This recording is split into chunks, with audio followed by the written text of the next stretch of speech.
ರಾಜ್ಯದ 100ಕ್ಕೂ ಹೆಚ್ಚು ಶಾಸಕರ ಜೊತೆ ಒನ್ ಟು ಒನ್ ಸಭೆ ನಡೆಸಿರುವಂತಹ ಸುರ್ಜೇವಾಲಾ ಈಗ ಸಚಿವರ ಜೊತೆಗೆ ಸಭೆಗೆ ಮುಂದಾಗಿದ್ದಾರೆ. ಶಾಸಕರುಗಳ ಅಹವಾಲುಗಳನ್ನ, ಅವರ ಸಮಸ್ಯೆಗಳನ್ನ, ಕುಂದುಕೊರತೆಗಳನ್ನ ಆಲಿಸಿರುವ ಸುರ್ಜೇವಾಲಾ ಅವರು ಹೇಳಿರುವ ಒಂದಿಷ್ಟು ಆರೋಪಗಳು ಅವೆಲ್ಲದರ ವಿಚಾರಕ್ಕೆ ಸಂಬಂಧಪಟ್ಟಂತೆ ಸಚಿವರ ಜೊತೆಗೆ ಸಭೆ ಮಾಡ್ತಿದ್ದಾರೆ. ಈಗಾಗಲೇ 4 ಜನರ ಜೊತೆಗಿನ ಸಭೆ ಮುಗಿದಾಗಿದೆ. ಜಮೀರ್ ಅಹಮದ್ ಖಾನ್ ಈಗಾಗಲೇ 4ನೇ ಅವರಾಗಿ ಒಳಗಡೆ ಹೋಗಿದ್ದಾರೆ, ಹೊರಗಡೆ ಬರೋದು ಬಾಕಿ ಇದೆ. Dinesh Gundurao, H C Mahadevappa, Byrathi Suresh already 3 ಜನರ ಜೊತೆಗೆ ಒನ್ ಟು ಒನ್ ಮುಗಿದಿದೆ. ಸಚಿವರ ಇಲಾಖೆಯ ಪ್ರಗತಿ ಬಗ್ಗೆ ಸುರ್ಜೇವಾಲಾ ಟಿಪ್ಪಣಿ ಮಾಡಿಕೊಂಡಿದ್ದಾರೆ ಮತ್ತು ಕೇಳಿಬಂದಿರುವ ಆರೋಪಗಳ ಬಗ್ಗೆ ಕೂಡ ಪ್ರಶ್ನೆ ಮಾಡ್ತಾರೆ. ಸಹಜ, ಶಾಸಕರುಗಳು, ಜಿಲ್ಲಾ ಉಸ್ತುವಾರಿಗೆ ಸಚಿವರುಗಳ ಮೇಲೆ ಕೆಲವರು ಆರೋಪ ಮಾಡಿದ್ರು, ನಮ್ಮ ಮಾತಿಗೆ ಸ್ಪಂದಿಸಲ್ಲ, ನಮ್ಮ ಯಾವುದೇ ಕೆಲಸ ಮಾಡಿಕೊಡಲ್ಲ, ನಾವು ಒಂದೇ ಪಕ್ಷದವ್ರು, ನಮ್ಗೆ ಅನುದಾನ ಸಿಗಲ್ಲ, ತಾರತಮ್ಯ ಮಾಡ್ತಾರೆ, ಅಥವಾ ಕೆಲವೊಂದು ಟ್ರಾನ್ಸ್ಫರ್ ವಿಚಾರದಲ್ಲಿ ನಾವು ಹೇಳಿದ್ದೆ ಒಂದು, ಅವ್ರು ಮಾಡೋದೇ ಒಂದು, ನಮ್ಮ ಮಾತಿಗೆ ಬೆಲೆ ಸಿಗಲ್ಲ ಅಂತಲ್ಲ ಹಲವು ಶಾಸಕರು ಆಯಾ ಜಿಲ್ಲಾ ಉಸ್ತುವಾರಿ ಸಚಿವರುಗಳ ವಿರುದ್ಧ ಆಲ್ರೆಡಿ ಸುರ್ಜೇವಾಲಾ ಅವರ ಮುಂದೆ ಕಂಪ್ಲೇಂಟ್ ಕೊಟ್ಟಿದ್ರು. ಅದನ್ನು ಲಿಖಿತ ರೂಪದಲ್ಲಿ ಸುರ್ಜೇವಾಲಾ ಪಡ್ಕೊಂಡಿದ್ರು. ಆ ಅಂಶಗಳನ್ನು ಇಟ್ಕೊಂಡು ಈಗ ಪ್ರಶ್ನೆಗಳ ಸುರಿಮಳೆ ಕೇಳ್ತಿದ್ದಾರೆ. ಅಫ್ಕೋರ್ಸ್ ಇತ್ತೀಚಿನ ವಸತಿ ಹಗರಣಕ್ಕೆ ಸಂಬಂಧಪಟ್ಟಂತೆ ಜಮೀರ್ ಅಹಮದ್ ಖಾನ್ ಅವರಿಗೆ ಪ್ರಶ್ನೆಗಳ ಸುರಿಮಳೆಯನ್ನೇ ಸುರಿದಿದ್ದಾರೆ ರಣದೀಪ್ ಸಿಂಗ್ ಸುರ್ಜೇವಾಲಾ.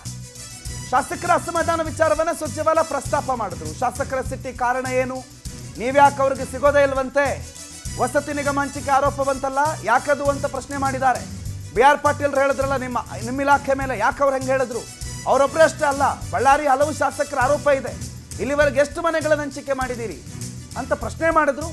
ಎಲ್ಲ ಪ್ರಶ್ನೆಗಳು ಒಂದು ರೀತಿ ಬಾಣಗಳ ರೀತಿ ಬೀಳ್ತಾ ಇದ್ದಂಗೆ ಜಮೀರ್ ಅಹಮದ್ ಖಾನ್ ತಡಬಡಾಯಿಸ್ಬಿಟ್ರಂತೆ ಉತ್ತರ ಕೊಡೋದಕ್ಕೆ.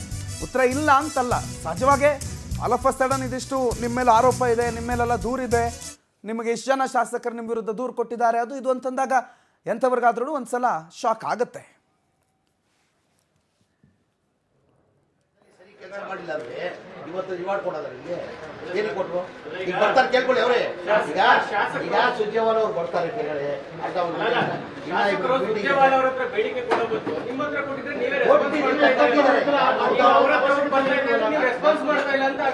ನಂತವನ್ನು ಕೊಟ್ಟಿದ್ದಾರೆ, ಅವ್ರ ತವನ್ನು ಕೇಳ್ಕೊಂಡಿದ್ದಾರೆ, ಅವ್ರು ನಂತವನ್ನು ಕೊಟ್ಟಿದ್ದಾರೆ. ಅವ್ರ ಏನಕ್ಕಂದ್ರೆ ಟಾರ್ಗೆಟ್ ಇಲ್ಲ. ಈಗ ಎಮ್ ಎಲ್ ಎಗಳು ಡಿಮ್ಯಾಂಡ್ ಏನು, ಮನೆ ಕೊಡಿ ಅಂತಾರೆ.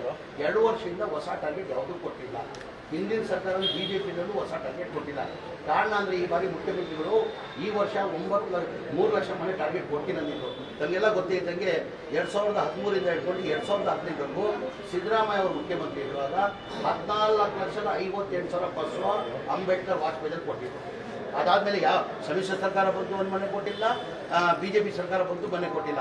ಈ ಬಾರಿ ನಾವು 2 ವರ್ಷದಿಂದ ಕೊಟ್ಟಿಲ್ಲ. ಕಾರಣ ಅಂದರೆ ಆನ್ಗೋಯಿಂಗ್ 9 ಲಕ್ಷ ಮನೆಗಳು ನಡೀತಾ ಇದೆ. ದೀಪಾ ಈ ಬಗ್ಗೆ ಹೆಚ್ಚಿನ ಮಾಹಿತಿ ಕೊಡ್ತಾರೆ, ನೇರ ಸಂಪರ್ಕದಲ್ಲಿ ಜಾಯ್ನ್ ಆಗಿದ್ದಾರೆ. Deepa, good afternoon. ಆಲ್ರೆಡಿ 3 ಜನ ಸಚಿವರು ಹೊರಗಡೆ ಬಂದಿದ್ದಾರೆ, ಈಗಾಗಲೇ 4ನೇವರು ಕೂಡ ಹೊರಗಡೆ ಬಂದರು. ಏನೇನು ಪ್ರಶ್ನೆಗಳು, ಮತ್ತು ಜಮೀರ್ ಅಹಮದ್ ಖಾನ್ ಅವರಿಗೆ ಸಿಕ್ಕಾಪಟ್ಟೆ ಪ್ರಶ್ನೆಗಳ ಸುರಿಮಳೆಯನ್ನು ಸುರಿದ್ರು ಅಂತಂತ ಸುದ್ದಿ, ಏನೇನು ಪ್ರಶ್ನೆಗಳು ಜಮೀರ್ ಅಹಮದ್ ಖಾನ್ ಅವರಿಗೆ ಸ್ಪೆಷಲಿ? ದೀಪಾ, ಪ್ರಮುಖವಾಗಿ ಶಾಸಕರುಗಳು ಯಾವ್ಯಾವ ಸಚಿವರ ಮೇಲೆ ಆರೋಪಗಳನ್ನು ಮಾಡಿದ್ರು ಅಂತಹ ಸಚಿವರುಗಳನ್ನೇ ಮೊದಲನೇದಾಗಿ ಅಂದ್ರೆ ಮೊದಲನೇ ದಿನ ಕರೆಸಿ ಒಂದಿಷ್ಟು ಚರ್ಚೆ ಮಾಡುವಂತಹ ಕೆಲಸವನ್ನ ಸುರ್ಜೇವಾಲಾ ಅವರು ಮಾಡ್ತಿದ್ದಾರೆ.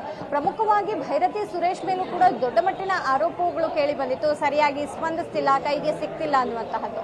ಅದನ್ನು ಹೊರತುಪಡಿಸಿದಂತೆ ಜಮೀರ್ ಅಹಮದ್ ಅವರ ಕುರಿತಂತೆ ಬಿ ಆರ್ ಪಾಟೀಲ್ ಸೇರಿದಂತೆ ಅನೇಕ ಶಾಸಕರು ಆರೋಪಗಳನ್ನ ಮಾಡಿದ್ರು. ಮನೆ ಹಂಚಿಕೆ ವಿಚಾರದಲ್ಲಿ ದೊಡ್ಡ ಲೋಪದೋಷ ಆಗ್ತಾ ಇದೆ, ಅಂದ್ರೆ ಆ ಹಣ ಕೊಟ್ಟವರಿಗೆ ಮಾತ್ರ ಮನೆಗಳನ್ನ ಕೊಡ್ತಿದೆ, ಶಾಸಕರುಗಳ ಪತ್ರಗಳಿಗೆ ಮನ್ನಣೆ ಕೊಡ್ತಾ ಇಲ್ಲ ಅನ್ನುವಂತಹ ಆಡಿಯೋ ಯಾವಾಗ ವೈರಲ್ ಆಯ್ತು ಅದು ಕೂಡ ದೊಡ್ಡ ಮಟ್ಟಿನ ಆರೋಪ ಕೇಳಿ ಬಂದಿತ್ತು. ಅದರ ಬೆನ್ನಲ್ಲೇ ಅಂತಹ ಸಚಿವರುಗಳನ್ನ ಕರೆದು ಸಭೆ ಮಾಡುವಂತಹ ಕೆಲಸವನ್ನ ಇವತ್ತು ಸುರ್ಜೇವಾಲಾ ಅವರು ನಡೆಸ್ತಿದ್ದಾರೆ. ಈಗ 3ನೇ ಸಚಿವರು ಅಂದ್ರೆ ರಹೀಂ ಖಾನ್ ಅವರನ್ನು ಕೂಡ ಈಗಷ್ಟೇ ರಹೀಂ ಖಾನ್ ಕೆಪಿಸಿಸಿ ಕಚೇರಿಗೆ ಆಗಮಿಸಿರುವಂತಹದ್ದು.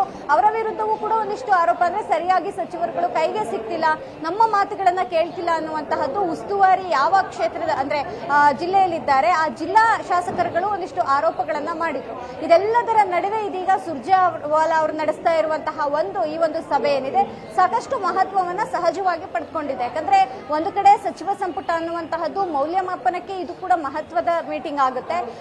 ಇವತ್ತಿನ ಈ ಒಂದು ಸಭೆಯಲ್ಲಿ 3-4 ಸಚಿವರು ಬಂದಿರುವಂತಹದ್ದು. ಜೊತೆಗೆ ಈ ಒಂದು ನಿಟ್ಟಿನಲ್ಲಿ ಅಂದ್ರೆ ಯಾವ್ಯಾವ ಶಾಸಕರುಗಳು ಆರೋಪಗಳನ್ನ ಹೆಚ್ಚಿನದಾಗಿ ಮಾಡಿದ್ರು ಅಂತಹ ಸಚಿವರನ್ನೇ ಖುದ್ದಾಗಿ ಕರೆಸ್ತಿರೋದ್ರಿಂದ ಸಹಜವಾಗಿ ಇದೊಂದು ಮಹತ್ವ ಪಡೆದುಕೊಂಡಿರುವಂತಹ ಮೀಟಿಂಗ್ ಆಗಿರುವಂತಹದ್ದು ಪ್ರಣತ್. ಥ್ಯಾಂಕ್ ಯು ದೀಪಾ ಮಾಹಿತಿಗೆ.